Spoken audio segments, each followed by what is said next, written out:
शगुन और सुनीता दोनों बहनें साथ में हमेशा खुश रहते हैं और एक दूसरे के साथ खुलकर अपनी समस्या बताती थी। ऐसे तो दोनों के पापा दूसरे शहर में रहते हैं और छुट्टियों में ही घर आते थे, लेकिन दोनों बहनों के साथ में उनकी दादी रहती थी जो उनका ध्यान रखती और हमेशा उनके साथ बहुत अच्छा व्यवहार करती थी। दोनों बहनों में शगुन छोटी थी और सुनीता बड़ी थी। एक बार जब उनके पापा छुट्टियों में घर आते हैं तो दोनों बहनें बहुत खुश होती हैं, लेकिन पापा को कुछ अजीब सा महसूस होता है जिसे वो बयां नहीं कर पाते और अपनी बेटियों को ये सब बात बताना उन्हें बिल्कुल भी अच्छा नहीं लग रहा था। 3 दिन रुककर वे वहाँ से चले गए, लेकिन जहाँ वे काम करते थे वहाँ पर उन्हें फोन आता है और फोन में ही दोनों बेटियों के रोने की आवाज आने लगती है। डर के कारण उनके पापा वापस आ जाते हैं, लेकिन यहाँ आने के बाद पता चलता है कि दोनों बेटियों में से किसी ने भी फोन नहीं किया था और न ही उस फोन के बारे में किसी को पता था।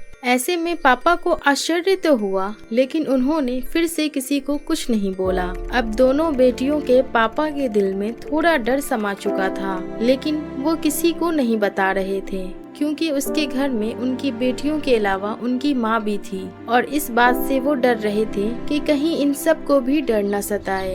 एक दिन जब दोनों बहनें मैदान में बैठकर कुछ बातें कर रही थी, उसी समय उन्हें भी एहसास हुआ कि उनके पीछे कोई खड़ा है। जैसे ही दोनों मुड़कर देखी तो उन्हें एक भयानक साया दिखाई देता है जो अपनी लाल लाल आँखों से कुछ इशारे कर रही थी।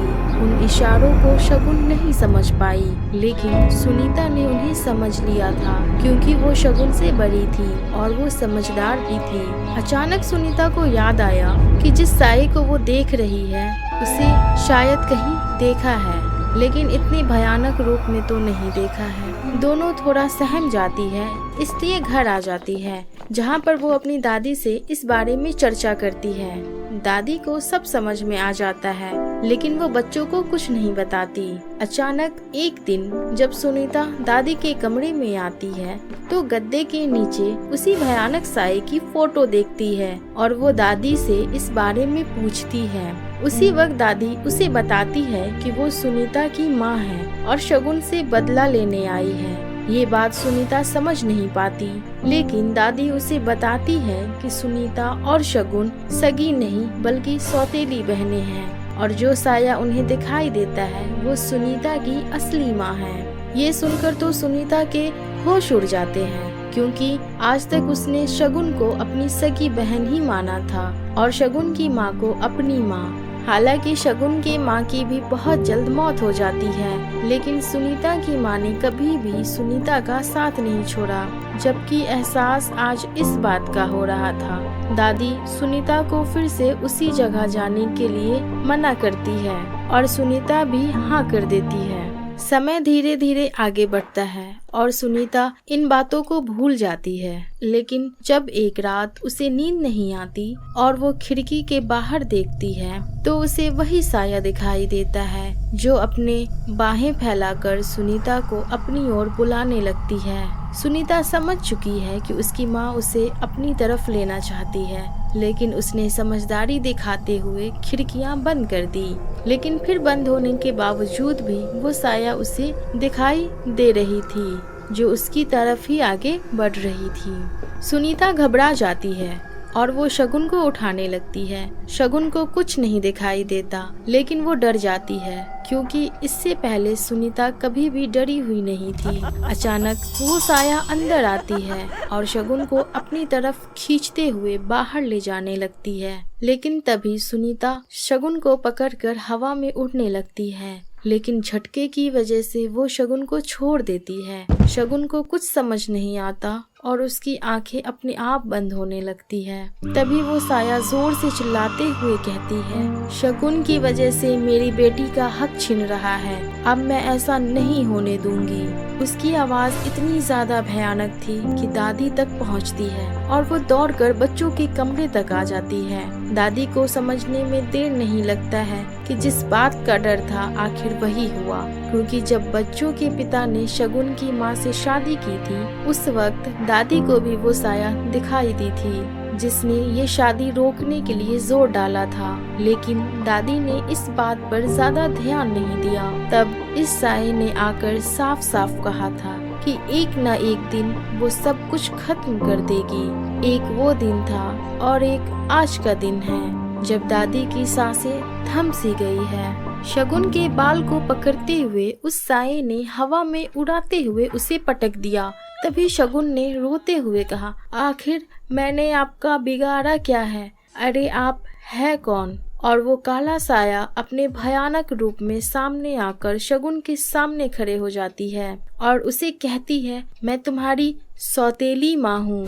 मेरे मरने के बाद तुम्हारे पिता ने तुम्हारी माँ से शादी कर ली और मेरी बच्ची को अकेला छोड़ दिया।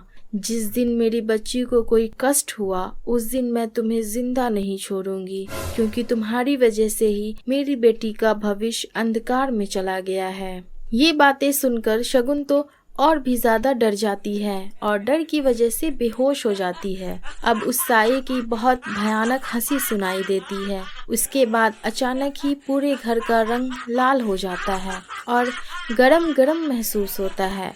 धीरे धीरे करके दादी और दोनों बच्चियां भी बेहोश होने लगती है, जिसके बाद उस साये का हाथ सीधा शगुन के गले तक जाता है। तभी उसे पीछे से कुछ आवाजें सुनाई देती हैं और जैसे ही वो मुड़कर देखती है तो वहाँ पर बच्चों के पिता खड़े होते हैं और वो आंखों में आंसू लिए कहते हैं, मुझे नहीं पता था कि इतने सालों में भी तुम्हारे अंदर कोई बदलाव नहीं आया। जब तुम मेरे सपने में आकर कहती थी कि तुम हमें जिंदा नहीं छोड़ोगी, तब मैं इसे एक बुरा सपना समझकर भूल जाता था। लेकिन हद तो तब हो गई जब तुम मेरे दोनों बच्चों को परेशान करने आ गई। कुछ दिनों से मेरे मन में भी एक अजीब सा अंदेशा हो रहा था और मुझे अच्छा नहीं लग रहा था, इसलिए मैं अपने बच्चों के लिए यहाँ आ गया और तुम्हारे इस रूप के बारे में देख पाया।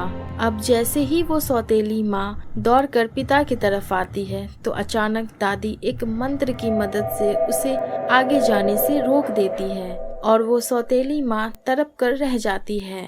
अब बच्चों को भी होश आ जाता है और दौड़कर अपनी दादी के पास आते हैं और पिता भी जल्दी से उन्हें बाहर आने का इशारा करते हैं। सौतेली माँ बार बार उठने का प्रयास करती है लेकिन उठ नहीं पाती और जल्द ही सारे के सारे घर से बाहर चले जाते हैं। पिता अपने साथ एक तांत्रिक को लाए होते हैं जो सबके बाहर आने के बाद उस घर को आग लगा देते हैं ताकि जल्द ही उस साये से मुक्ति मिल सके। शगुन अपने पापा से इस बारे में पूछती है तो वो प्यार से कहते हैं कि अब तो डरने की कोई बात नहीं है बेटा, वो तुम्हारी सौतेली माँ थी और तुम्हें अब ऐसी किसी भी स्थिति का सामना नहीं करना होगा। गलती मेरी है जो मैंने पहले ध्यान नहीं दिया और तुम्हें इतनी परेशानियों का सामना करना पड़ा। वो चाहती है कि तुम्हें हम सभी से दूर ले जाए। हालांकि तुम दोनों बच्चे मेरे लिए मायने रखते हो, लेकिन अब हम अपनी दुनिया उस शहर में बसाएंगे जहाँ मैं काम करता हूँ और हम सब मिलकर साथ रहेंगे। अब सभी लोग उस बुरे अनुभवों को पीछे छोड़कर आगे बढ़ जाते हैं, जहाँ पर बच्ची की पढ़ाई में भी उनका पूरा ध्यान निकल जाता है। अब सभी लोग उन बुरे अनुभवों को पीछे छोड़कर आगे बढ़ जाते हैं, जहाँ पर बच्ची की पढ़ाई में ही उनका पूरा दिन निकल जाता और उनका ध्यान अब इस तरफ नहीं जाता, जिसे देखकर दादी और पिता दोनों बहुत खुश होते हैं।